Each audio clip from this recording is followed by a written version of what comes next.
शहर से कुछ दूर एक बुजुर्ग दंपत्ति रहते थे। वो जगह बिल्कुल शांत थी और आसपास इक्का दुक्का लोग ही नजर आते थे।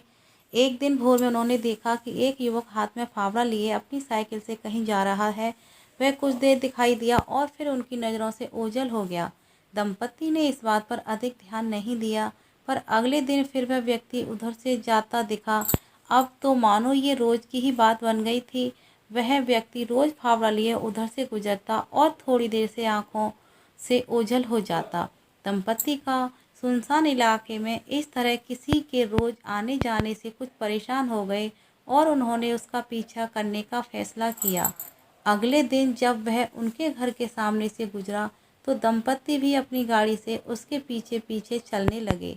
कुछ दूर जाने के बाद वह एक पेड़ के पास रुक और अपनी साइकिल वहीं खड़ी कर आगे बढ़ने लगा। 15-20 कदम चलने के बाद वह रुका और अपने फावड़े से जमीन खोदने लगा। दंपत्ति को ये बड़ा अजीब लगा और वे हिम्मत कर उसके पास पहुँचे। तुम यहाँ इस वीराने में ये काम क्यों कर रहे हो? युवक बोला, जी 2 दिन बाद मुझे एक किसान के यहाँ काम पाने के लिए जाना है और उन्हें ऐसा आदमी चाहिए जिसे खेतों में काम करने का अनुभव हो।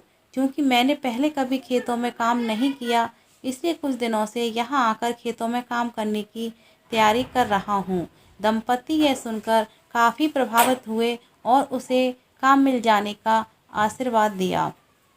फ्रेंड्स, किसी भी चीज़ में सफलता पाने के लिए तैयारियां बहुत ज़रूरी है। जिस सेंसिटिविटी के साथ युवक ने कुछ खेतों में काम करने के लिए तैयार किया, कुछ उसी तरह हमें भी अपने अपने क्षेत्र में सफलता पाने के लिए खुद को तैयार करना चाहिए। Thanks for watching.